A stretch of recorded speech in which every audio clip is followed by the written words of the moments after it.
One of the things that flew under the radar last week, and I think is really concerning for the MMA industry, is that there was no media last week covering UFC Nashville, or should I say very little media. This tweet coming from Vlad Kolos. You can follow him at Kolos MMA, saying, okay, so I'm the only media guy at UFC Nashville Media Day. Stay tuned. And I'm going to pose the question in this video, is UFC event coverage dying? Is it going to go away? Is this something we will not see much of in the future? And that's what I'm going to talk about in today's video. My name is James Lynch. So I'm honestly not super surprised, because if you look at this UFC Nashville card, and I want you to put your hat on here from a content perspective here. Let's go look at the card, forget about the results. Just look at this card on the surface here. This was not a strong card. I know it ended up being a great card with the finishes and all that, but if you look at this from just a purely content perspective, let's go through the card here real quick and think, why would, these outlets that don't live in Nashville or close to it, why would they go cover this card? So let's talk about that in a sec. So you've got Derek Lewis on this card, who, a couple years ago, maybe more than a couple years ago, was a pretty big deal in the UFC. I know he's fun. We like him, but is he like a content machine for these outlets? Are you going to you might get the odd funny quote here and there, but unfortunately in 2025, Derek Lewis is not the type of fighter that, outlets are going to, spend lots of money on hotels and accommodations and all that to go cover an event that he's headlining. He's just not that big of a star. You've got a co-main event with Stephen Thompson and Gabriel Bonfim. Thompson maybe again 5-10 years ago, that would be worth going to see this card because of him, but now he's close to retirement at this point. He's in his 40s. Steve Garcia, Calvin Kattar. Again, Calvin Kattar maybe even a few years ago, but Kattar's been on a bit of a losing streak. And then outside that, you've got, a couple decent names on this card. You go all the way down, and then you look on the prelims, you had sort of two kind of mismatches here. You had Fatima Klein and Melissa Martinez, Mike Davis and Mitch Ramirez. This is not the type of card from a content perspective that anyone really needs to be attending. And I think it's something that the UFC is kind of taken for granted a little bit, where they're just, again, they're more concerned about the schedule, not concerned about the quality of cards. And this is why you're not seeing media fork out money and go and show up for these events. So we got a bunch of responses to Vlad's tweet, and I think some of them are not correct, but we'll talk about it anyways. So Dan Levy here, first we have the tweet here. Sounds like Vlad is carrying the whole team, which is true. The only media member out there. Respect to Vlad for not hating the sport. So I think Dan's actually wrong here. And I like Dan. I'm not here to pick on him whatsoever. I don't think the media hates the sport. It's just like, why are we doing this when we're not going to get the type of return covering an event like we used to? Like, you got to remember 10, 15, 20 years ago, when people were covering the UFC, that was really the only way you could get event coverage, was being on the ground and filming it. Now things have changed, and I've done videos on this. I did a video last year, about 10 months ago, talking about how the industry has changed, where you're seeing people consume content differently now. People are more interested in personalities like your MMA gurus or Lucas Tracy or some of these bigger names out there. And they're also tuning into more stuff that has to do with, analysis or in-depth videos or things along those lines. Like, things have certainly changed. The other thing that has really hurt the industry as well, and I think, ties directly into event coverage, is something I did a video on last year, talking about these social media platforms that clip content from people that are at events. It happens all the time. You could be at home in your pajamas, and you could just be, watching someone else's stream and clip their content and put it on social media.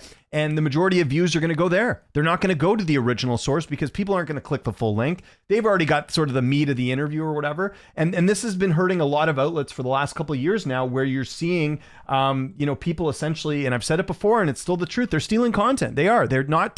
They're taking content they don't own, and they're gaining from it. And, I know there's a very, gray line when it comes to that stuff, but that's at the end of the day what it is. And I think that's a direct result as to why you're seeing one guy here covering UFC Nashville. The reason that we don't see more of this is because the UFC does so many cards at the Apex. So you see a lot of the local Vegas media go cover these events. And for them, the overhead's very small. You live in Vegas, you drive down to the Apex, you go to the event, everything's good. But you look at even how, people are traveling these days. I mean, let's go back even a couple years ago. John Morgan was at every event for MMA Junkie.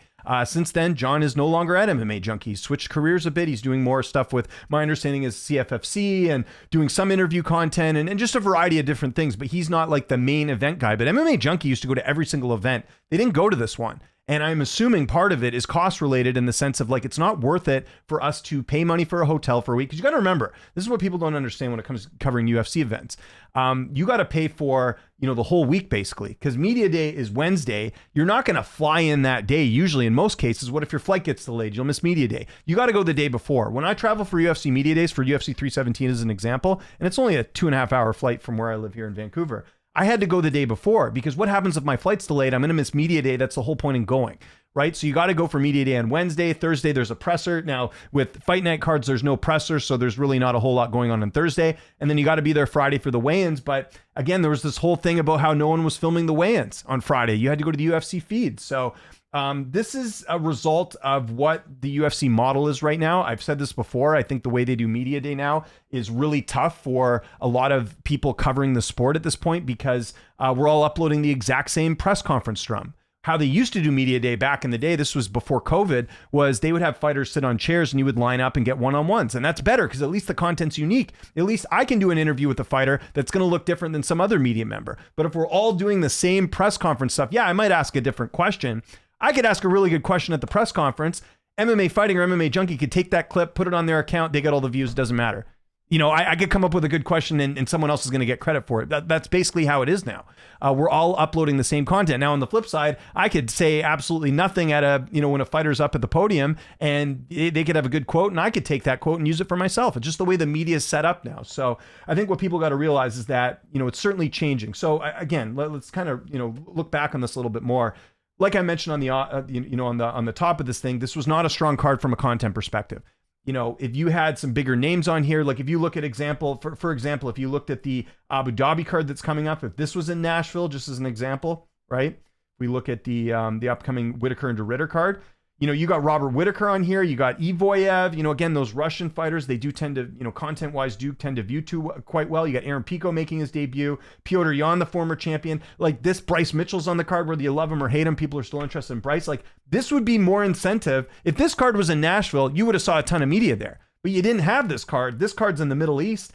I'm sure they're going to get some media for that, obviously, just because people will fly in, whether it's close or not. But, you compare this fight night card to this card. And again, card ended up pretty good. I'm not going to knock the event and how it unfolded, but there's just not a lot of incentive for these big outlets to go do this. And even prior to this, I was hearing, I'm not going to mention any outlets, but I was hearing from certain bigger outlets that they're cutting back costs. I think everyone sees the writing on the wall. It's tough to get a return on investment when it comes to going to events and, getting the content you want, when a lot of times you can either do it remotely or you are the victim of someone else clipping your content and taking the brunt of the stuff there. So that's why there's one media member here. So to go back to Dan's original point, not hating the sport, it's not about hating the sport, Dan. It's about that you're not getting the return on investment that you want going to cover these events, because you have people at home stealing your content. You have people on this card that fans just don't care about. Again, it's shifted. You're seeing more people now consume different content. Fighter interviews used to just be the be all end all, when it comes to event coverage, and people enjoyed watching that and the views were good and everything was great. But now it's not the case. It's just not the case. So again, it's not, I don't think it's the media hating it. It's just they're looking at their bottom line. Adam Martin had a tweet here as well, my good buddy. He says, media is asking about the UFC White House card. Come on, guys, be better. Again, that's because there's no media there, right? So you have Vlad and I'm assuming a few local media that went to the card. In fact, I would be willing to bet Vlad was the only guy there for media day. I bet you there was local media post-fight after I haven't watched the Dana White presser, but I'm assuming that's the case, of where you have, local media that actually go to the card. And when I say local media, I mean that outlets that don't normally cover MMA events, but the fact that this event was in Nashville, they just showed up for fight night, got to watch a free card, didn't have to pay for tickets, and then they end up getting to ask questions after the fact. And I agree with Adam, by the way. Talk about UFC Nashville, forget about the UFC White House, but what Adam's got to realize too, and I'm not throwing shade at my good friend Adam Martin, what's going to get clicks? If I ask about the fence grab with Teixeira, is that something that the average fan is going to care about? No, they're not. Unfortunately, they're not. That's the truth. Are they going to care about the White House? Yeah, that was everywhere. That whole talk about them doing fights at the White House. There was a ton of people talking about that. And it's just how the industry is going, where it's more about entertainment and clicks and all that stuff. And it's not about the actual fights, which sucks. Because again, there were some good performances on this card, and now we're already moving on to UFC 318. So yeah, those were some of the tweets as well. That came through, where people were just again, there was no weigh-in stream. I can't remember the last time that's happened. The UFC always does a weigh-in stream, but usually Junkie, Fighting, one of these other outlets, they will do a stream as well. But it just comes down to the bottom line. Is it worth it for us to go spend a week in this city and get content, and when people don't care about it? If you look at the views on some of the fight night cards or some of the Apex cards in general, I mean, we're talking YouTube channels that have 200,000, 500,000 subscribers and they're getting 200 views on a video. Fans just don't care. They've spoken. They've said, look, we don't care about event coverage that much. And the reason they don't care is because they get the summary of it on a social media account that clips the 30 seconds of it. So that's what's going on here as far as what I can see. Now, again, these websites, it's not just about YouTube. They do make money, like MMA Junkie, for example. I know they have ads on their sites. Like, they make money that way as well. I don't think, to answer my own question of this video, do I think event coverage is dying? No, I don't think it's dying. I think it's drastically changing, though. I think you're going to see more cards like this where the UFC puts on a card that maybe is not great from a content perspective, and you're going to start to see these outlets skip it. And then you're going to see other cards where the media does show up. Like, I was at UFC 317. I'd say the media turnout was fairly good. But was it as good as when Conor was fighting? Absolutely not. Conor, I couldn't even get in the door. There was so much media. Ilia Topuria is one of the biggest superstars in the UFC. They had a lot of media out for that event, but that was nowhere near what Conor was bringing out. So again, things are changing drastically as far as how we're consuming content and things are happening. And all I'm going to say is, I think this is going to happen again. I think there'll be another card this year where you won't see some of the big players like your MMA Junkies, MMA Fighting, Mac Life. You won't see them at these events because for them, it's just like, you know what? It's not worth it. I'll wait for UFC 318.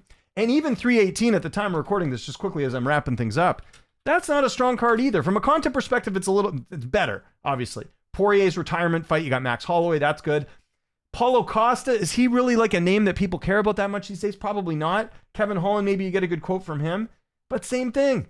I'm really curious to see what the turnout's going to be for this week, other than media just want to go enjoy Bourbon Street. But outside of that, like, it's not, I mean, there will be more media for this one because it's a pay-per-view, but I wouldn't be surprised if there wasn't a great turnout for this either, because it's not a great card. And even from a content perspective, there just isn't a ton to take away from it. So yeah, something to keep an eye on, guys. Again, I'm on both sides of the fence here. I do some content, obviously, on the channel. I also cover the sport as well. I do go to events too. This is just something I'm keeping an eye on, and it's something I think that people got to take note of, that event coverage is not what it used to be. Let's put it that way. So I want to know what you guys think in the comment section below. What do you think has contributed to the lack of media going to events these days? Do you agree with me that it is kind of a bottom line thing? Like, again, if you're putting all this work and effort in and spending all this money only to see all your content go elsewhere, is it really worth it?